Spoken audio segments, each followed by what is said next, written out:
The person to whom I'm going to draw your attention first this morning, somewhat surprisingly perhaps, is Nadine Dorries. Really, it's almost as if she is a lens through which we can examine the current national malaise. She also claims this morning that her failure to get into the House of Lords, she blames it all on Rishi Sunak. Rishi Sunak's refusal to let her have a kind of special dispensation on getting into the House of Lords, so she can accept the peerage now, stay in the House of Commons for a while until the next general election, and then step down from the House of Commons and slide effortlessly into the House of Lords. Which Sunak's advice clearly is that you wouldn't be allowed to do that. She sees it as a class war. If I tell you that I feel a bit sorry for her, you won't believe me, will you? And that's fair enough. She has contacted my employers in the past in the hope of getting me fired and then boasted about it. She's libelled me under the protection of parliamentary privilege in select committee. She's trolled me on Twitter, questioned my mental health, retweeted claims that I was a terrorist sympathiser. Stone cold trolling. And yet Boris Johnson thought she was the correct person to be put in charge of the online harms bill, something which, thankfully, the absurdity of which was pointed out in select committee, where she continued to lie about me. It was quite a bizarre situation. There's something very horrible about what we're seeing here. You're seeing I would say, I don't know what words you can use. Should we say a fragile woman? I think that's probably fairest.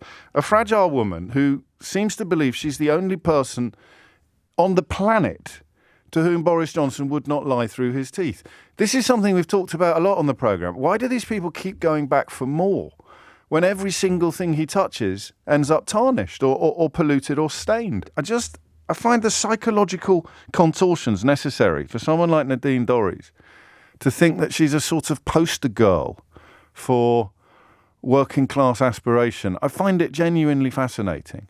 So I'm interested in whether or not you, as someone from a humbler background, perhaps, than Boris Johnson, whether you see Nadine Dorries as a standard bearer for poverty. This is quite a moment for me in UK politics because I can't quite get a proper handle on what's happening. I can't quite understand why somebody who not long ago was Secretary of State for Culture, Media and Sport and embarrassed herself on an almost weekly basis, A, thinks that she should be in the House of Lords, and B, thinks the fact that she isn't in the House of Lords is some sort of national tragedy. Yeah, I'm actually from Anfield in Liverpool, Breck Road, where I think Doris has said that's where she hails from. Okay. And Anfield is, even though it's got a glittering, fantastic stadium there, it's still one of the most deprived areas in the UK. To be frank, as well. And then, her talking about growing up in the council estate. I did that myself, we were sort of shipped out of Liverpool to a new town in the 70s. And then we went through that, deprivation of Thatcher years and managed decline and everything else like that. So, yeah, there is a ping of truth in what she's saying, but where she's gone in her life doesn't really align to the values of the people of Liverpool. For most of the people of Liverpool, someone who just moved so far away from their roots, it's just abhorrent, to be frankly honest with you. Listen, I'm 52% serious this morning and 48% tongue-in-cheek, clearly, because, I've got a little bit of history with her and I've always found her to be quite remarkably repellent in many ways. But, is it to suggest that... To suggest that you could muster up a tiny scintilla of sympathy for her because she has come a long way from the sort of background that you also had. It's not completely crackers, is it? Or is it? Is it crackers? It might be crackers. It is crackers. She's come a long way. She's got to mangle her way into Westminster, become part of that bubble of nonsenseness that's going on completely at the moment. Yes. I think... as a city, we always look outwards rather than inwards, so we look up on the rest of the world, etc. as well. So, and I think that, I can't give it any sympathy. I just All right, can't let me try this.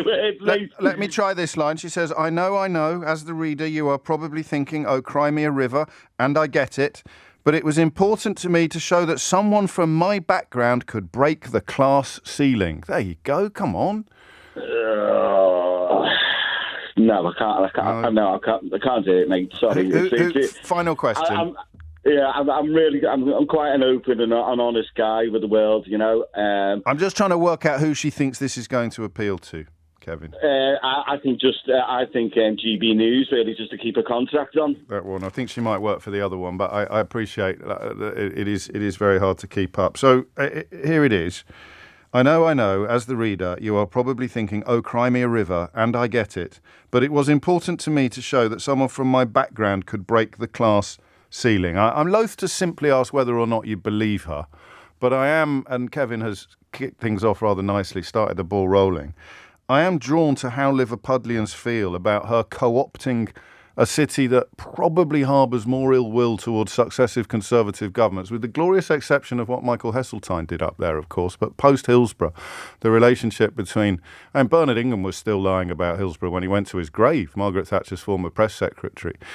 Post-Hillsborough, the idea that a Tory MP can co-opt Liverpool as part of her epic sob story is something that demands at least one morning of discussion. You don't become a Tory while living in Liverpool. You become a Tory when you leave Liverpool. So the likes of herself and Esther McVeigh... And Edwina Curry, wasn't she born up there as well? Well, yeah, Edwina Curry. Steve Norris. Coffey and Keegan. Yes. From Huyton. You've got quite a pedigree there, Gwyn. You've got quite a bunch of alumni.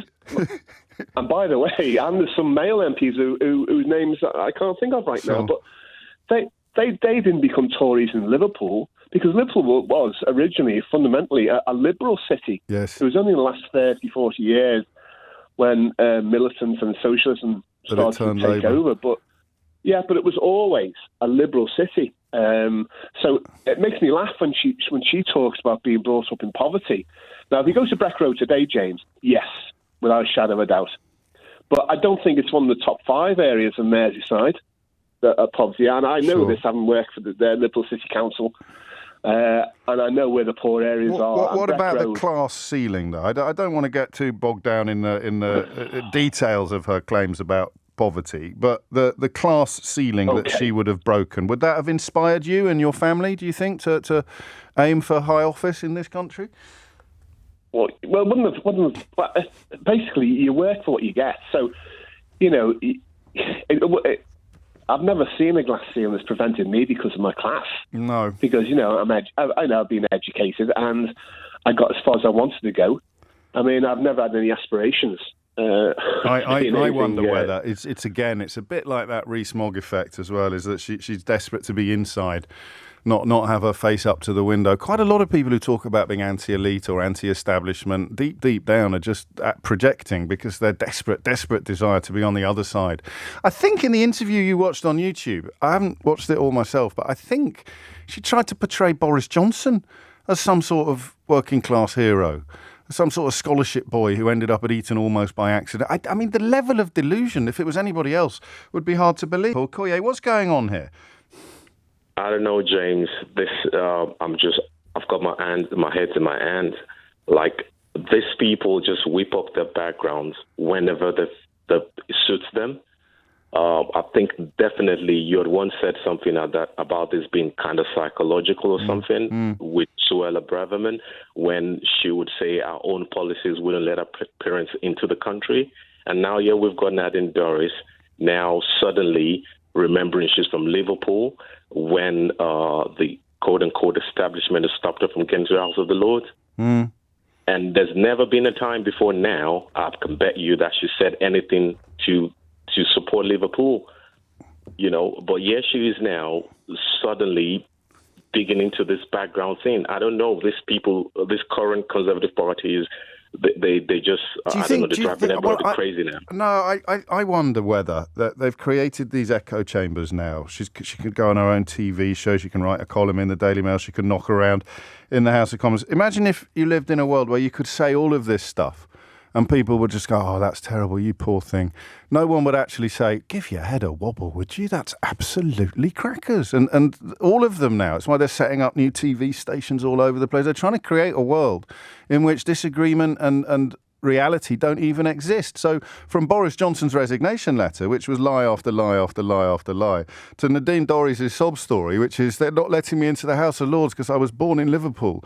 They're creating these remarkable alternative realities. But the point that we miss on the outside looking in, they believe it. They've persuaded themselves that this stuff is true. It's true. I think they do really believe it. If you look at Kemi Badenoch as well, she will be the first one to tell you she's from Nigeria, this and that. But when it comes to supporting policies that are going to hinder Nigerians from coming to study in the United Kingdom, she's there to support it. It's so confusing. It is confusing. What the people's doing. Well, no, I think that it's trickier for me as a white bloke to comment as robustly in those sort of areas as a person of colour can, or indeed as I may have done in the past, but we're all works in progress. Here's the line that got me, though. I was born into poverty and clawed my way out of it to build a new life for me and my family, and then carved out a role in public service. A seat in the Lords was recognition of that and a means of continuing to give back to society. I'm not going to lie, I believe sinister forces conspired against me and have left me heartbroken. But that emotion gives me all the strength I need to keep on fighting. I don't know how thick the walls of your echo chamber would need to be to conjure up that as a plausible depiction of reality. But what would she point to in her career as things to be proud of, things that should be rewarded with a seat in the House of Lords?